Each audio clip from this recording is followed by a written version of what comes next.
Because here's the deal. The dollar has lost 99% of its value. There's only 1% left as measured by the value in 1792.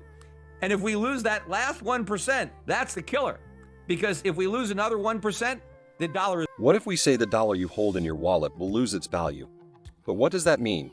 How can it lose value? Well, imagine you run into a store, pick some stuff and give some dollars in return. But you would be asked to give gold instead of dollars. A dollar or any other currency is just a piece of paper and nothing else. And now the world has come to realize this. When everyone knows this, it will be the end of the dollar and every other currency in the world. Does it mean you should stop storing dollars? Well, let's listen to Peter Schiff, a stockbroker and CEO of Euro-Pacific Capital Incorporation, who has got a lot to tell you. Before making any decision about anything first, listen to what he has to say because things are going out of hand. Let's get started. Have you ever wondered why we use paper currency to buy or sell things? Why don't we use the assets that hold real value, like gold and silver? Since gold, silver, diamonds, and all other natural assets are rare in nature, they are valuable. However, how is just a random green-colored paper got so much value? Well, all it takes us back to the time when gold was used as currency. People would carry gold and silver coins to buy goods. However, this was quite difficult since not everyone could carry the gold coins. Some would want to buy the most precious thing. Therefore, they might have to carry bricks of gold. Carrying and taking care of the gold and silver was becoming a problem. Therefore, with time, countries and governments decided to replace gold and silver with paper currency. They basically said they could print paper money that would act like a certificate saying you hold a particular amount of gold.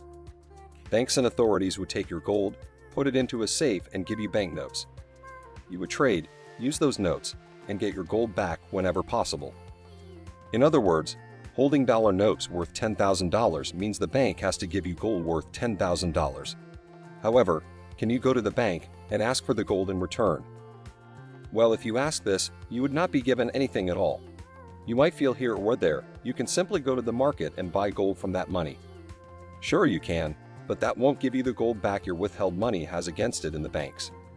To understand what Peter Schiff is saying clearly, imagine banks took everyone's gold and gave them banknotes. They told everyone that the dollar bills hold value, so everyone accepted this. However, they themselves don't accept it. That's what Peter Schiff said. With our legitimate currency is we removed all the language that made the notes legitimate, all the language that reflected the promise to pay. And so instead of the Federal Reserve note saying, I promise to pay you $20, it promises to pay nothing. It's an IOU nothing. Instead of saying, this note is legal tender for all debt, public and private, and is redeemable in lawful money at any Federal Reserve bank, they cut off all that part, and it just says, this note is legal tender for all debts, public and private. That's it.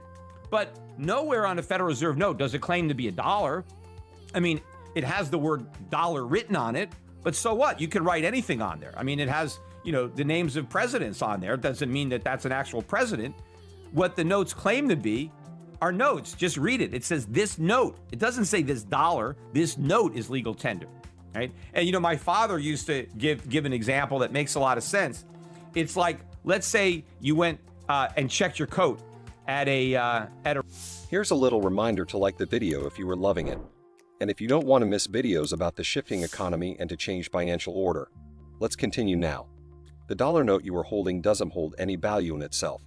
It's just a document or a certificate that gives you the right to have the gold back. However, as Peter Schiff said, instead of writing this clear thing on a dollar note, before 1933, the US dollar was backed by gold. However, after 1933, the US dollar was taken off gold, and now it's swinging in the air. In other words, no gold exists against it in the bank. Everyone dealing in dollars is just using pieces of paper and is the victim of the illusion the governments have created. However, everything will collapse when no one accepts that the dollar has a value. Today, you are given goods in return for the dollars you give. Why is that the case? That's because everyone accepts that the dollar holds value.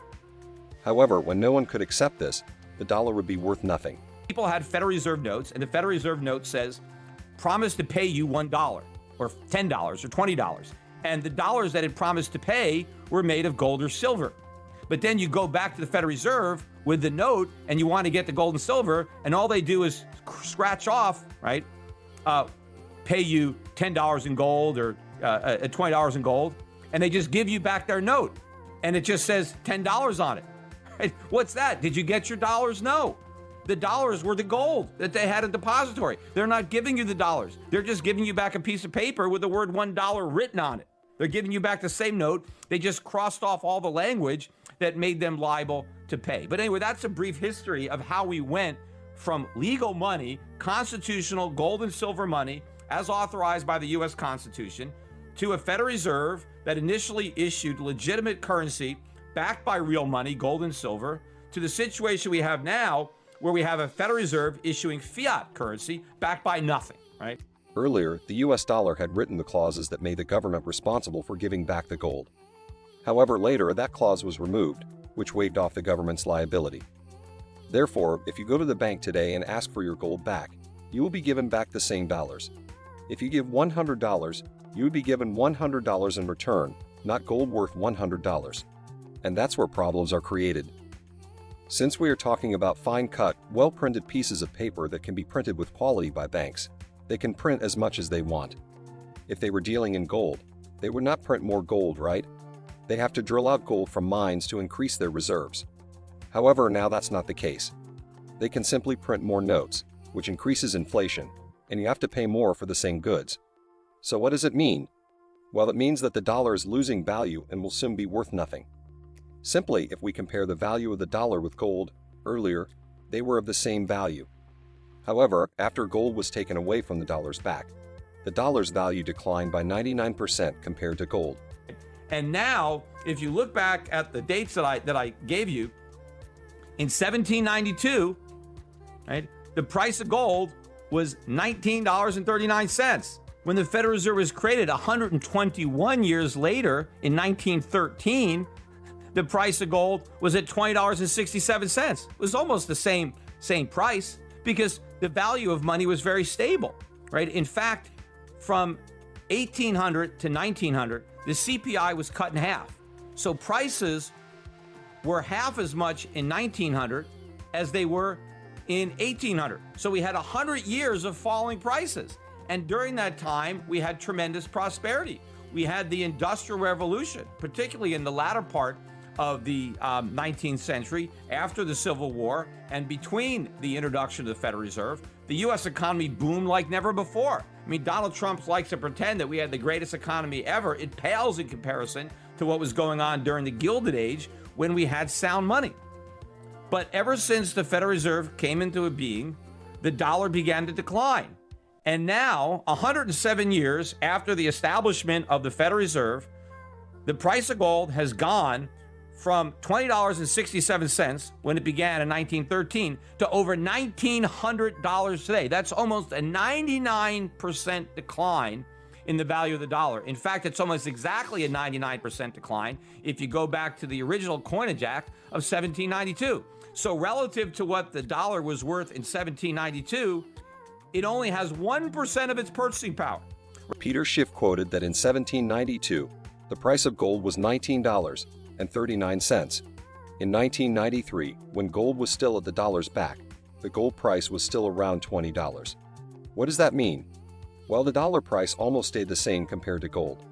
Both gold and the dollar were worth the same in 1913 as they were in 1792. This was the time when the world witnessed prosperity and growth. The Industrial Revolution and tremendous progress were witnessed in this period, hinting toward the reason for the stable dollar price. But when gold was taken away, the dollar's price declined like never before. Today, gold is worth $1,900, which is 99 times higher than what it was back in 1913. The gold price increased, however, the dollar price declined because gold was removed from its back. This price declined exactly 99%. In other words, since 1913, the dollar has lost 99% of its value. Imagine yourself, what more time needs to lose the remaining 1% to become nothing and mean nothing? Because here's the deal. The dollar has lost 99% of its value. There's only 1% left, as measured by the value in 1792. And if we lose that last 1%, that's the killer.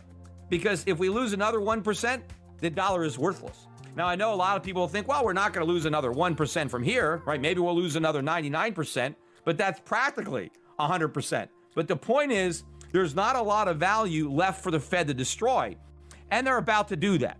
And this is a major, major financial crisis that is waiting just over the horizon. This is not just a mere financial crisis. This is a currency crisis. This is a sovereign debt crisis. This is going to make the 2008 financial crisis look like a Sunday school picnic.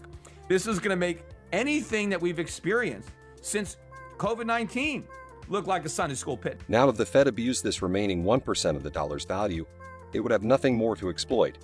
It would create an unprecedented financial crisis we never saw in history because always, the dollar held some value.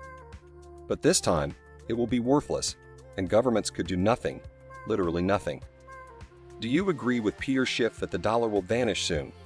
Do you think the dollar will mean nothing and gold will be the king? Or do you think fiat currencies like the dollar will survive? Comment your opinions in the comment section right below. Do you want to watch more videos like this one? If yes, then please like and share the video and subscribe to our channel for more videos on the evolving finance world. Until the next video, stay tuned.